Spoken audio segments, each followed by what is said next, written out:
अगर आप ओबीसी के लिए हैं तो उन मखसूस कास्ट के लिए आप हैं, आप तमाम ओबीसी के लिए नहीं है। नरेंद्र मोदी की सरकार क्यों डर रही है? 50% को क्रॉस करिए ना। जब प्यार किया तो डरना क्या, तोड़ जाइए 50% को। तो आपकी मोहब्बत ओबीसी से नहीं है, आपकी मोहब्बत उनके वोट से है। और आपका दिल उन 20% के लिए धड़कता है जिसके लिए आपने 50% तहफ़्फ़ुज़ रिजर्वेशन दी है। यह आपकी हकीकत है। मगर आपके इस बड़े दिल में क्या उन गरीब मुसलमानों के लिए धड़कता हुआ दिल नहीं है कि हम सिर्फ भिखारी हैं, आपका वोट हासिल करेंगे, आपको नेता बनाएंगे, मुख्यमंत्री बनाएंगे, प्रधानमंत्री बनाएंगे, और हमको क्या मिलेगा? इफ्तार की दावत और मुंह में खजूर। श्री असदुद्दीन ओवैसी जी। मोहतरम जनाब चेयरमैन साहब, आपका बेहद शुक्रिया कि आपने मुझे एक अहम दस्तूरी तरमीमी बिल पर बोलने का मौका फराहम किया। मोहतरम चेयरमैन साहब, मैं आपकी जानिब से बरसर इख्तिदार जमात को मुबारकबाद देना चाहता हूं कि आज उन्होंने जो दस्तूरी तरमीमी बिल को लाया है, आप शाबानों के उस कानून के लाने के नक्शे कदम पर चल रहे हैं। मुबारकबाद देता हूं आपको और उम्मीद करता हूं कि इसके बाद बरसर इख्तिदार जमात के जिम्मेदारों की ज़बानों से बार बार शाबानों का जिक्र नहीं होगा, क्योंकि ये आपका दस्तूर में इस बात की इजाज़त है कि सुप्रीम कोर्ट अगर कोई फैसला देता है तो सरकार को इस बात की इजाज़त है कि वो उस फैसले के ऊपर कानून बनाए, जो आपने किया। तो इसलिए मैं कह रहा हूं कि आपने शाबानों की रिवायत को बरकरार रखा, आपको मुबारकबाद। दूसरी बात यह है जनाब चेयरमैन साहब के बड़ी बड़ी बातें हुई कि ओबीसीज के लिए सरकार है। मैं इसको डिस्पेल करता हूं, एक्सपोज करता हूं। ये सरकार ओबीसीज के लिए नहीं है। क्यों नहीं है? National commission of scheduled caste, national commission of scheduled tribe जो है 338B में उनको जो इख्तियार दिया गया है वो प्लान एंड पार्टिसिपेट करने का। आप ओबीसी में एनसीबीसी करने के खाली एडवाइस करना, यहां पर प्लान और पार्टिसिपेट है ही नहीं। तो ये आपका एक्सपोज करता है आपकी हिपोक्रेसी को और आपकी मुनाफिकत को। दूसरी बात यह है कि रोहिणी कमीशन ने कहा कि 10% ओबीसी 50% रिजर्वेशन को हासिल कर रहे हैं और 20% जाते हैं, इनको कुछ नहीं मिल रहा है। तो सब कैटेगराइजेशन क्यों नहीं कर रहे आप? अगर आप ओबीसी के लिए हैं तो उन मखसूस कास्ट के लिए आप हैं, आप तमाम ओबीसी के लिए नहीं है। ये आप ही का रोहिणी कमीशन ने आया है। तो सब कैटेगराइजेशन आप करेंगे नहीं करेंगे? तीसरी बात यह है कि सर ये कैसा बात है कि अगर रियासत तेलंगाना में जो मुसलमानों की बैकवर्ड कास्ट है उनको रिजर्वेशन मिलता है मगर सेंट्रल लिस्ट में उसका जिक्र नहीं होता, तो एक ऐसा कानूनी मैकेनिज्म बनाने की जरूरत है कि अगर किसी स्टेट और रियासत में वो ये तय करती है कि ये हमारे स्टेट की ओबीसी है तो सेंट्रल लिस्ट में उसका रिफ्लेक्ट होना चाहिए। मिसाल के तौर पर बिहार में सुरजापुरी जात का जिक्र ही नहीं है सेंट्रल लिस्ट में, तो इसका हुकूमत करेगी नहीं करेगी। चौथी बात यह है कि आप क्यों डर रहे हैं?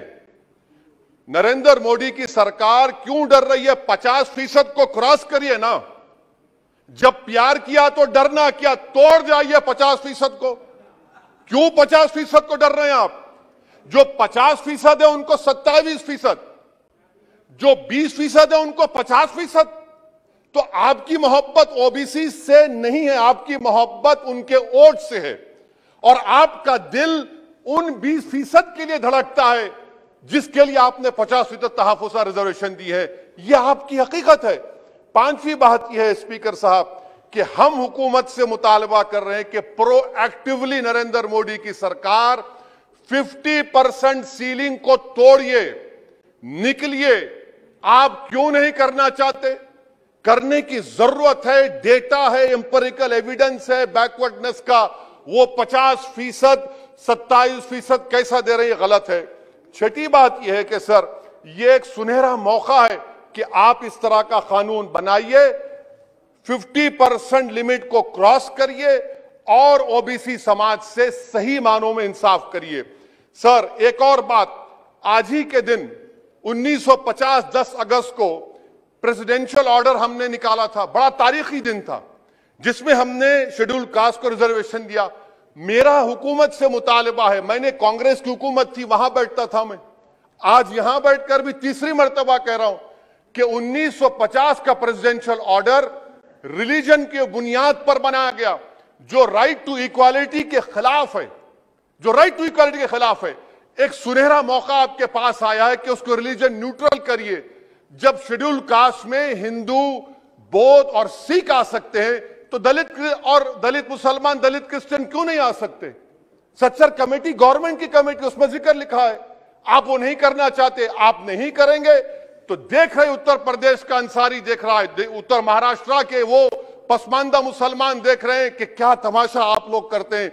यहां वहां चले आते हैं, वहां के यहां आते हैं और हम लोग बीच में फंसे हुए रहते हैं। सर, छठी बात यह है, सातवीं बात यह है कि मैं हुकूमत से इस बात का मुतालबा कर रहा हूं कि 1950 प्रेसिडेंशियल ऑर्डर को रिलीजन न्यूट्रल किया जाए। अच्छा, ओबीसी की आपकी सरकार है, 89 सेक्रेटरीज हैं, कितनी ओबीसी है बताइए? 89 सेक्रेटरीज में 5 अगस्त 2009 को एक भी ओबीसी सेक्रेटरी नहीं था। एक शेड्यूल कास्ट और 3 एसटी थे। मुबारक हो आपको, आपकी मोहब्बत यह है, डेटा कह रहा है, मैं नहीं कह रहा हूं, आप मुझे झूठ साबित कर दीजिए। अच्छा, सेंट्रल यूनिवर्सिटी में सर, सेंट्रल यूनिवर्सिटी में 51.6% ओबीसी के पोस्ट वैकेंट हैं। इसीलिए मैंने कहा कि आपको उनके वोट से मोहब्बत है, उनको जमीन से आसमान पर उठाने से आपको कोई मोहब्बत नहीं है, यह हकीकत है सर। और सर, ये यहां पर बैठकर मैंने हमारे कांग्रेस के लीडर की तकरीर को सुना, शिवसेना वाले कह रहे हैं, एनसीपी वाले कह रहे हैं मराठा। भाई साहब, महमूदुर रहमान कमेटी की रिपोर्ट ने कहा था महाराष्ट्र में कि मुसलमान सोशली एजुकेशनल बैकवर्ड है, जो बॉम्बे की हाईकोर्ट ने उसको अपहेल्ड किया, और आप सिर्फ मराठाओं की बात करते हैं, मुसलमानों की बात क्यों नहीं करेंगे? वो 50 कास्ट जो मुसलमानों की बैकवर्ड है महाराष्ट्र में, वो देख रही है आपके इस तमाशे को और आपको एक्सपोज करके रहेगी। आप उनकी बात ही नहीं करते। मराठाओं को जरूर दीजिए, मगर आपके इस बड़े दिल में क्या उन गरीब मुसलमानों के लिए धड़कता हुआ दिल नहीं है कि हम सिर्फ भिखारी हैं, आपका वोट हासिल करेंगे, आपको नेता बनाएंगे, मुख्यमंत्री बनाएंगे, प्रधानमंत्री बनाएंगे, और हमको क्या मिलेगा? इफ्तार की दावत और मुंह में खजूर, रिजर्वेशन नहीं मिलेगा हमको। ये कौन सा इंसाफ है सर? इसीलिए ये इनकी मुनाफिकत है, इसीलिए हम हुकूमत से मुतालबा करते।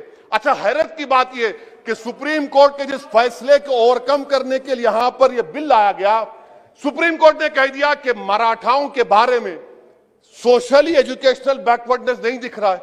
आप कैसे दिखाएंगे बताइए? ये महाराष्ट्र के 50 मुसलमान बरादरियां देख रही हैं। इसीलिए हम हुकूमत से कहना चाहते हैं कि, और मोदी सरकार से, कि आप ओबीसीज के अपलिफ्टमेंट के लिए नहीं है, आप मजलूम के साथ नहीं हैं, आप कमजोर के साथ नहीं हैं, आप बेरोजगार के साथ नहीं है। हां, एक हकीकत है, आप ताकतवर के साथ थे और ताकतवर के साथ रहेंगे। आपको वोट की जरूरत है, ओबीसीज और वो जो मुसलमान बरादरियां नीचे, उनको उठाने की जरूरत नहीं है। स्पीकर साहब, यह बिल यकीनन अच्छा है, मैं इसकी तायीद करता हूं। और गालिब ने बड़ा खूब कहा था कि ये जो तमाशा मैं देखता हूं कि बगीचे अतफाल है, दुनिया मेरे आगे, होता है सब शब रोज तमाशा मेरे आगे। शुक्रिया सर। इस खबर को अभी लाइक करें, शेयर करें, अभी चैनल को सब्सक्राइब करें और घंटी जरूर दबाएं।